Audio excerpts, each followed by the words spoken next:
questions, message in the chat, or use the raise hand function if you have a question. I'd like to amend my statement earlier in the week about playing a Joe Foley team feeling like going to the doctor and all that. I'd like to add go to the DMV in the same day to that same list, because it's an excruciating thing to have to prepare for, to think about going in, and then to have to physically do. They really, play to their strengths as well as anybody in the country, and fit every definition of a well-coached team. And it's an honor for us to come in here and play, to get this game going. It's a long time coming. We were really honored to play, and we had to play extremely well and extremely hard to come out with a victory. Questions for Coach Neighbors?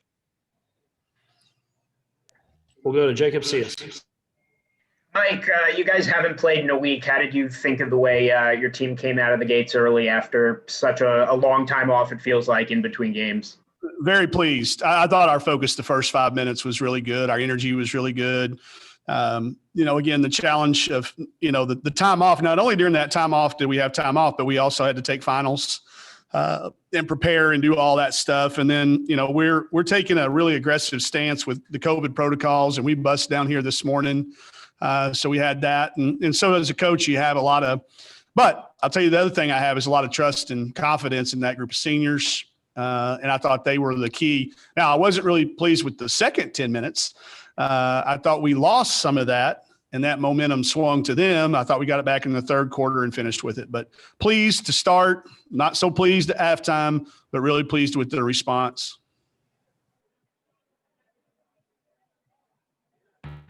Other questions for Coach Neighbors? Go to Kyle Sutherland. Hey, Coach. So we talked last week about your bench play. Of course, Marquisha was out, but today, Aaron, and Jalen combined for 24 off the bench. Talk about how big that was. That's that competitive depth that we've been talking about. I said it before the season started. We got 8 starters, and it felt like it tonight. Those kids all came in and I think dominated it at different stretches. Jalen shot it really, really well. Marquisha giving us a lift, some stops defensively and rebounding wise. And then, of course, I thought Aaron was uber aggressive coming back to Little Rock. So, that's a really hard role to fill. But what they get the opportunity is to come in and go against, Coach Foley's kids play a lot of minutes.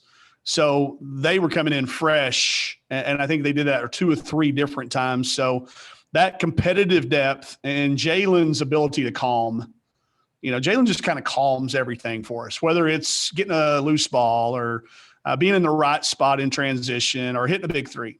And then, Marquisha is just a spark of athleticism and ability to make plays that, you don't draw up defensively. She just makes them. And then, Barnum's been playing this way all year. She's been really, really aggressive going to the basket. And we needed every single one of those 24 tonight. That's for sure. We'll go to Jeff Krupsall. Hello, Coach Neighbors. How you doing? How would you compare ULR to last year? I mean, what do you just see differently, and what do you think they're going to be like as the season goes on? A handful for everybody they got left on the schedule. It's night and day difference to me. I think you've got a group that appears very connected and cohesive for having played one of the most difficult schedules in the country. Of course, Foley's a master, and Steve and Alicia and Bobby over there at keeping those guys focused on the end of the year. And everybody here knows that that's what makes them tough in league and somebody you don't want to see in your bracket. I hope this is the only time we have to play Arkansas Little Rock this year. I would not like to see them in a tournament anywhere along the way. It is a Joe Foley team. I mean, on both ends of the floor, offensively, defensively, making you play the full shot clock. And then just, I felt for probably 28 to 30 minutes of the game, they played a lot harder than we did, got every loose ball that came their way. And fortunately, we shot it well. Did we shoot, is it 14 to 27 from the 3? Yeah. Yeah, that gets you well a lot. So Was that something that they focused totally on trying to shut down inside and they do clog the lane. That's typically what they tried last year. We didn't shoot it as well. But clogging the paint on your drive. And then the other thing that they've done better than anybody we've played is keep us off the foul line. We normally shoot, like we shot 39 against Baylor, I think. I think today we shot 18. So they forced us to play side to side. There was times that I didn't like. Our offense got stalled. We dribbled it way too much. But when you make threes at the end of the possession, it kind of looks good. We still got a lot of work to do, but their team, he can beat you. They can beat you a lot of different ways, but I think they were trying to take the 3-point line from us initially. Then it opened up some gaps later in the game. We had a couple of key drives. They'd cut it to 10. We'd try to get an isolation, and Slocum's really good at doing that, as is Dungy. We'll go to Eli Letterman. To have so many forward depth and people to bring on. Can you hear me?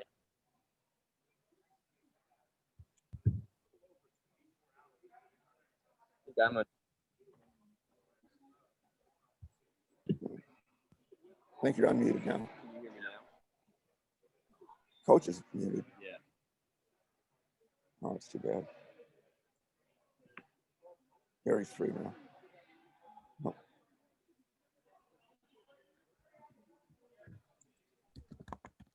I'm on.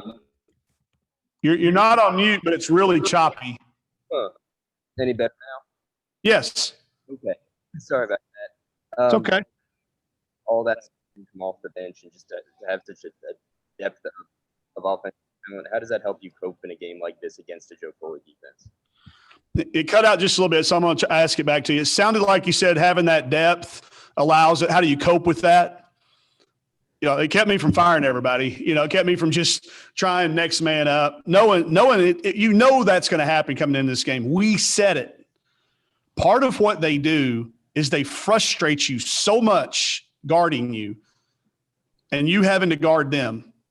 You can do 42 things right in a possession, and you do one thing wrong, and they're laying that sucker in or shooting a wide open shot.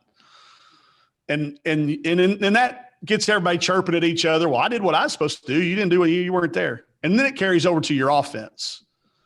So we were able to now sub and not lose anything offensively. If somebody got frustrated, rather than have to play frustrated, we were able to sub and, take a break and talk about it over there and then go back in and try to fix it. In the past, we've not had that depth. We've had a big drop if we've subbed. This year, like I said, we can go 8 deep, and we're really close to adding a ninth. I'd like to add a ninth by the time the SEC rolls around, just with all the COVID stuff, but it allows us to survive in an environment that was obviously, set up for it to be hard, coming down here and playing on their home floor. Did somebody say it's the first time in history during a regular season? Okay. So it was going to be hard, and there was going to be adverse times, but being able to sub and coach during the a live ball and get better, I thought we played pretty good in the second half. We'll go to listed as newsroom. This is Paul Boyd. Hey, Mike, I wanted to ask about the rebounding. Obviously, we talk about that a lot, and size and what they're able to do to you. Did they just play a little harder than you? Were they after the ball a little better? Nailed it, Paul. You nailed it. I mean, they did. They wanted it more. At times, it appeared like the ball was more important to them and getting the stop. We're going to have some good film to show during the next couple of days but it goes back, like you and I have talked about. We can survive being massively out rebound as long as we don't turn it over. And I see, is it 7? Is that right? You can survive if you only turn it over 7. I don't know. I'm having I'm not so good at reading these new online box scores yet, but as long as our shot attempts are close, we've got a chance, because I do like the fact that we can score in bunches. But if you're not going to rebound it, you better not turn it over. But we did come up with some key ones. I thought we got a few tough key ones. Like every time they'd get a chance to get it back to single digits in that third or fourth quarter, we'd get a stop. So it's something we're always going to struggle with. And that's okay, as long as the trade-off continues to be there. If one of those two things goes wrong, then it's a really hard formula for us to win with. And the other thing I was going to ask about is about free throws. I mean, you didn't shoot as many as you normally do. Sometimes is that just the style of the game at times?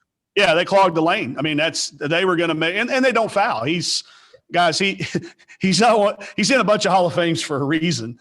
He knows how to coach and demand good defense. And I was over there begging for hand checks, but they weren't there, because they don't do it. He's a masterful teacher.